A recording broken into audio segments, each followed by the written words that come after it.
Thank you for watching News 12 on your side. At Parker's Kitchen, we go big, like our huge, crunchy, juicy, never frozen chicken tenders with an extra large serving of Parker's signature sauce. At Parker's Kitchen.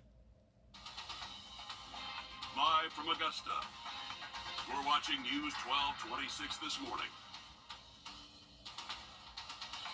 Columbia County businesses are working to provide ways that you can support the families of deputies Brandon Sykes and Gavin White after Saturday's deadly shooting. And the support doesn't stop there. We're going to take a look at how the Columbia County community is honoring those deputies for their actions and sacrifice coming up. A lot to get to this morning, but first, good morning. Thank you for joining us. I'm Nick Proto. And I'm Ashley Campbell. 6 o'clock on your Wednesday, halfway through the week. And as we send it over to Tim, it's going to be pretty nice as you walk outside the door this morning. Yeah, no big changes other than it's going to start getting a little warmer for the afternoons here for the rest of the week. Above average highs this morning. Very comfortable start. Nice, perfect visibility out there. I-20 Riverwatch Parkway. Sitting at 56. One of the cooler spots. Always usually the case at Augusta Regional. Most 60s in Aiken, Thompson, and Evans sitting at 61. Very pleasant here, though. Mostly sunny and dry heading into that afternoon planter around lunchtime. Now you're going to feel those 80s, so if you do have some plans to be outside, enjoy it while we have temperatures that are feeling nice and comfortable, at least maybe a bite to eat outside for lunch. But the heat, it will be on the rise through the end of the week, and we'll talk about those rain chances that are not too far off coming the way in just a little bit. 6:02 our time. All right, thanks, Tim. Funeral arrangements were announced for Deputy Brandon Sykes. That funeral will be next Monday at noon at the Columbia County Performing Arts Center. Thomas Petit and Sons funeral directors say Reverend John Kennedy will officiate. Sykes' family says any memorial contributions should be made to the Tunnel to Towers Foundation. And we do have an update from the sheriff's office on the condition of Deputy Gavin White. White was shot during that Saturday tragedy. He was shot in the face, and they say that he's still in the hospital, but he's improving. He is walking and talking, all with a positive attitude. They say that his fiance has been by his side the entire time. They say if you'd like to donate anything, to bring it to the tent shop on Robinson Avenue in the city of Grovetown. And as White continues to recover, there are still many questions left unanswered about what happened Saturday night. Authorities say they believe the gunfire from deputies after the suspect, James Montgomery, fired is what ended up killing him, but we are still waiting on autopsy results from Montgomery. The investigation results from the regional task force will also shed light as to what happened before, during, and after the deadly incident. And in the days following the incident, businesses around Columbia County are stepping up to do what they can for the deputies' families. They've launched a series of fundraisers and initiatives for you to help give back. Your Taylor Martin is live at one of those locations, Taqueria El Rey, that'll be giving back to both families. It's on Washington Road. So Taylor, what do they plan to do? Well, Nick, all three of their locations will be hosting a Spirit Day on May 15th with 10% of proceeds going to both families. It's just one of multiple businesses stepping up to support and honor both deputies and their families. Over in Grovetown, Pelican Snowballs is donating 20% of sales through Friday to Deputy White's family. Owner Joseph Christie also owns Christie's Coffee Company. He's joining forces with Reeves Realty in Harlem and donating a portion of sales to both families. So we figured we could, do a little part helping him, with some monetary, things, so he could hopefully spend some time with his son and, give him that flexibility to be able to, be there for his family and not have to worry about, money and being, the business side of everything. Now, these are just a few businesses who are stepping up to reach out and support these deputies and their families. There's a full list of businesses that are doing the same on our website, wrdw.com. Okay, thanks for that, Taylor. Definitely worth checking out that list of businesses. Great to see the community coming together during this tough time. Taylor Martin live there at Taqueria El Rey this morning. Thank you. And we now know who started this memorial behind me for Deputy Sykes and White on I-20, not far from Bel Air Road. You can see the flowers, crosses, and cards are just stacked against the guardrails thanks to Bethany Troya's initiative. She told us that she wanted to look out for the sheriff's office just like they did for her. She says her mother was killed when she was 19 and it felt like she lost everything. And then she noticed deputies were looking out for her and her family, so she wanted to find a way to show respect for the agency that supported her. I can't imagine how all the brothers and sisters in blue feel. You know, it's unexpected, just horrific, honestly. And if we can just show them that we love them and that we back them and support them, maybe that will help make their days just a little bit easier, a little less heavy in the upcoming weeks. She says she hopes the entire county will come together, not just for this tragedy, but on a daily basis. A blood drive for injured Deputy Gavin White by Shepherd Blood Center is underway. The blood drive is still running today, and they're encouraging people to donate in White's honor, as he did, and give back to the community. On its first day yesterday, the community came out in full force to show their support. I saw a thing on Facebook about the blood drive. Yeah, so thought it was a good time. I've thought about doing it before. Yeah, I just felt like it's a good thing to do. There's a lot of people in need, and so if you're capable of doing it, I think it's just a good thing to do for the community. For every person who donates blood, Shepherd will also be donating $20 to White's family to help with his treatments and recovery. You can donate blood from 8 a.m. to 6 p.m. today at any Shepherd Blood Center. Others finding a different way to show their support for the Columbia County Sheriff's Office. A group of motorcycle and car enthusiasts took to the county streets last night, driving through Columbia County, showing their solidarity with the Sheriff's Office. The group leader says being a friend of Deputy White growing up, he wanted to do something to show how many people in the community support him and the Sheriff's Office. The unofficial results from last night's municipal elections in North Augusta are... The woman accused of starting the Carolina Forest wildfire says that she wants a jury trial. Alexandra Bialauso was supposed to have a hearing yesterday, but that was canceled due to her request. She's accused of starting a fire to burn debris on March 1st in a backyard fire pit. Fire officials say that she didn't have enough water nearby or any tools to control that fire. She faces up to 60 days in prison and a $400 fine if convicted. Limestone University is going to have to close, sending an email to students after a Board of Trustees meeting. That email also saying they will not be offering any online classes. 2 weeks ago, the school announced it was in the middle of a financial crisis, $30 million in debt, needing $6 million to stay open. The school received more than $2 million in donations, but it wasn't enough to keep the doors open. The university says it will give those donations back. The students there say they are devastated to hear the news. For all students, their next steps are uncertain, many being athletes. Other schools have finished recruiting. Some are figuring out what to do with their belongings, only being given a few days to move out. South Carolina's healthcare delivery system has been found to be the most fractured of any state in the nation, and that means taxpayer dollars spent to boost people's health are not paying off, with people living in the state among some of the unhealthiest Americans. But as your South Carolina State House reporter Mary Green explains, leaders believe a major change the governor just signed into law will help.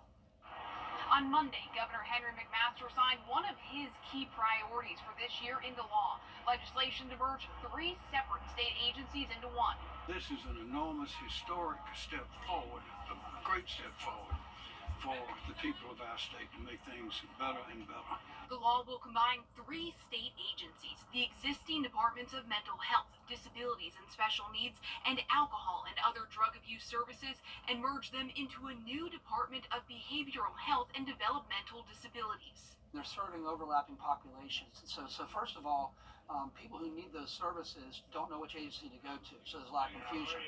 Second of all, there's a lot more FTEs than we actually need to deliver those services. So this particular reform is going to bring more efficiency, save money, provide better services, and also it's going to have more accountability. The leaders of 2 of those existing agencies are accountable to unelected boards, but supporters believe merging the departments into a new cabinet agency accountable to and able to be fired by the governor will make them more responsive to South Carolinians' needs. When the agency has to operate through a board and the board selects a director, that diffuses responsibility. The best organizations work at their peak when there's a leader in charge that can be accountable to the people. Data shows South Carolina is spending more money than most other states to boost people's health, but it's not paying off. South Carolinians are among the unhealthiest Americans. Many at the State House are confident this restructuring will improve that with the right person in charge. The 3 agencies are very similar. I mean, those with alcohol abuse problems often have mental health problems. Those with mental health problems often have disabilities. I mean, so finding somebody in that space that has knowledge in all those areas is going to be the task, and I'm confident in our governor's ability to do that. This new law is effective immediately with the governor's signature Monday. Senator Tom Davis says work will begin with that to merge those 3 agencies, but that it will likely take some months to complete. Reporting from the State House, I'm Mary Green. An outside study done a few years ago found South Carolina's healthcare delivery system is the most fractured of any state in the nation. Where some states might have 1 or 2 agencies with certain responsibilities, South Carolina has several, which was a key finding that led to this restructuring. The South Carolina State House, or House of Representatives, announcing it will not pursue the removal of the state treasurer, Curtis Loftus. Live from Augusta, we're watching News 1226 this morning. The Columbia County community coming together to show their support for the deputies and their families involved in Saturday's deadly shooting. And a blood drive doing its part to support one of those families. We'll have that and more coming up in just a few minutes. But first, good morning. Thank you for joining us. I'm Nick Proto. And I'm Ashley Campbell at 6:30 on your Wednesday, halfway through the week. And if you're stepping outside, it's not going to be too bad out there, Tim. Now about 10 minutes away from sunrise. Now this vantage point from Grovetown camera off to the eastern sky has a little bit of some cloud cover in there, but still expected to be a beautiful stride. A lot of sun this morning, other than just a little bit of some scattered clouds. We're going to be moving quickly into the 80s just around lunchtime here for today. But moving, what could be by the end of the week, maybe near 90. Checking on chances for rainfall. We're halfway through. Got a couple of dry ones before we see the rain chance come up. We'll have much more on that forecast in just a little bit. We're about 6:32. All right, thanks, Tim. Funeral arrangements were announced for Deputy Brandon Sykes. That funeral will be held Monday at noon at the Columbia County Performing Arts Center. Thomas Petit and Sons funeral directors say Reverend John Kennedy will officiate. Sykes' family says any memorial contributions should be made to the Talented Towers Foundation. And we do have an update from the Sheriff's Office on the condition of Deputy Gavin White. White was shot in the face during Saturday's shooting. They say he's still in the hospital, but is improving. He's walking and talking, all with a positive attitude. They say his fiance has been by his side the entire time. They say if you want to donate anything, bring it to the Tint Shop on Robinson Avenue in Grovetown.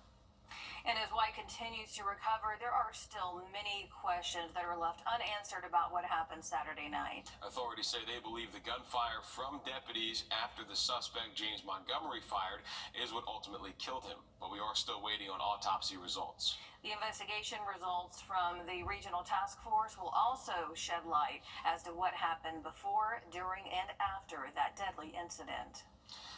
But as White recovers and the details of Sykes' funeral are completed, the Columbia County community is showing their support and honoring those deputies. And the memorial along I-20 where the shooting happened is now the biggest show of support. It continues to grow as more and more people line the guardrails with flowers, ribbons, crosses, and cards. You may have seen them if you drive by near Bel Air Road. The organizers of the memorial say that it helped them to be able to do something after this weekend's tragedy. And we spoke with the organizer about what it means to her to see the community pitching in. To see it grow is amazing. We've been driving by it every day as well. And I think it will be a good permanent reminder for everybody that we are strong. We're Columbia County strong, and we're always going to back the blue. And to let other people know that our county is not going to tolerate this, and we're not going to back any nasty, sick person who wants to try something else like this. She says that she hopes the entire county is going to be able to come together on a daily basis. And that isn't the only way you can help. Businesses across the area are running fundraisers and other events to honor and give back to the families of Deputies Sykes and White. Your Taylor Martin is live from Taqueria El Rey on Washington Road, where they'll be running a fundraiser. Taylor, what's their plan? Well, Nick, El Rey will be hosting a spirit night on May 15th. Proceeds from that day will go toward both families to support them as they recover. Multiple businesses are stepping up to support and honor both deputies and their families. Over in Grovetown, Pelican Snowballs is donating 20% of sales through Friday to Deputy White's family. Owner Joseph Christie also owns Christie's Coffee Company. He's joining forces with Reed's Realty in Harlem and donating a portion of sales to both families. These businesses say they hope to make a difference. Hopefully we can get, a lot of customers so we can, help as much as we can, yeah. Now you can view a full list of the businesses that are supporting these families on our website, wrdw.com. Plenty of ways to give back, especially as Gavin White has a long road to recovery. Thanks for that update there, Taylor Martin, live at Taqueria El Rey this morning. A blood drive for injured Deputy White by Shepherd Community Blood Center is underway. The blood drive, still running today, is encouraging people to donate in White's honor, as he did, and give back to the community. On its first day yesterday, the community came out in full force to show their support. The blood that was on the shelf on Saturday, ready to go, that's what saved Deputy White's life. And had it not been for the donors who had come in last week and donated, our hospitals wouldn't have had the blood products that they needed. So that's why we're so grateful for folks who are responding today.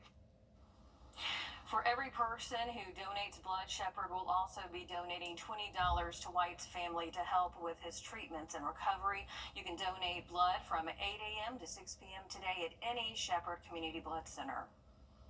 Augusta Commissioner is giving an update to the future of Tiffany's Eatery. The restaurant got in the hot seat after the Richmond County Sheriff's Office claimed it operates more as an unauthorized nightclub. They also say fights were happening outside the business and alcohol was being served past 2:30 in the morning. The owner says these issues began earlier this year when it extended its weekend hours, but Sheriff Eugene Brantley says the issues run deeper. Tiffany's has consistently operated outside the parameters of a restaurant and has instead functioned as a nightclub, charging cover fees, allowing widespread smoking indoors, operating dance floors without permits, and serving alcohol well past allowable hours. Commissioner's motion to discuss this further in next week's full commission meeting. Commissioner Catherine Smith Rice says she'll make a motion to go with the Sheriff's Office's recommendation of suspending the business and alcohol license at the restaurant. Augusta commissioners also motioned to approve Operation